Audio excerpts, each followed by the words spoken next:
Hey, you guys, Mrs. McGee coming to you. I wanted to talk to you today about the idea of self care, which I know is such a strange thing for your English teacher to be talking to you about. But I've been doing a lot of reading and I want to share some information with you.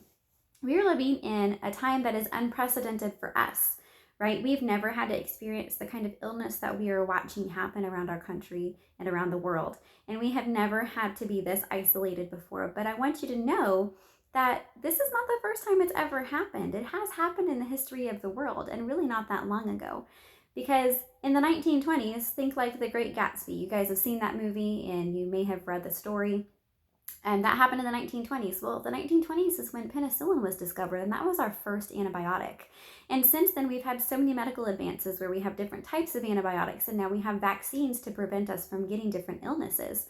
But before then, it was not uncommon for a disease to sweep through a country and devastate its people. And it was not uncommon for families to have to shelter in their homes together due to weather events and even illnesses. It just happened. All right. And so it's uncommon for us, but it's not uncommon in human history. But since it's not what we're used to, it can impact your mental health. And I want to talk to you a little bit about self care today.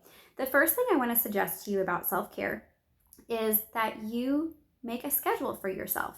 It doesn't have to be any kind of strict schedule, but just something that happens at the beginning, the middle, and end of the day to keep your days straight and to keep you with a focus and to know that there's a beginning, middle, and end, because you don't want to reach a point where everything is just sort of blurring and blending together. That's a recipe for a lot of restlessness and possibly depression. And so make sure you have a little bit of a list of things to do throughout the day at least. All right. The second thing I want to talk to you about is the idea of just getting some exercise.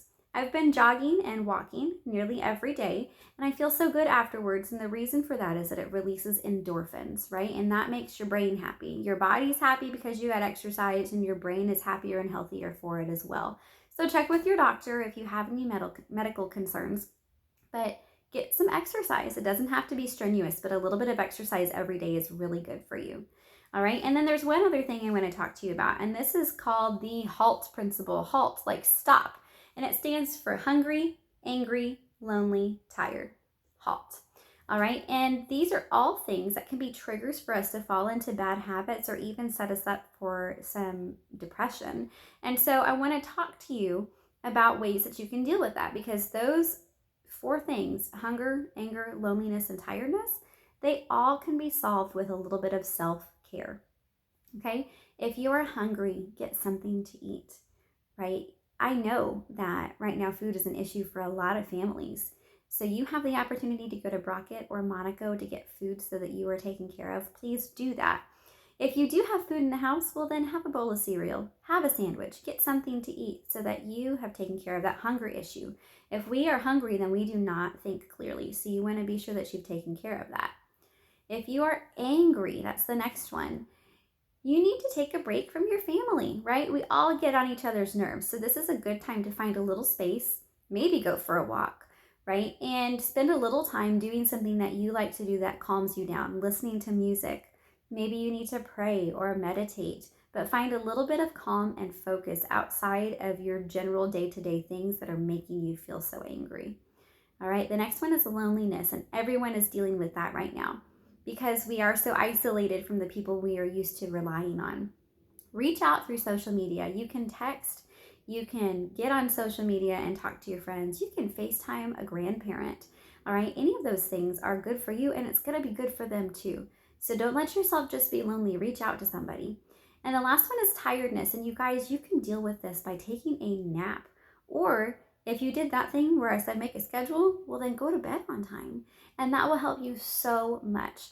So if you're dealing with any one of those things, hungry, angry, lonely, tired, right, then you need to fix it right away. But if you're dealing with more than one of them all at the same time, you're really going to have a bad time of it. So take some time and take care of yourself. And if it's beyond what you can do to help yourself, then we do have resources for you. Of course, you can reach out to me at smcgee@aubreyisd.net, but I'm not an expert. We do have an expert though, and that's Miss Jackson. So you can reach out to her. And her email address is cjackson@aubreyisd.net. And she does have resources to be able to help you if you're really struggling during this time. And a lot of people are, so it's okay. So what I want to know from you is, what kind of things have you done to provide some self-care.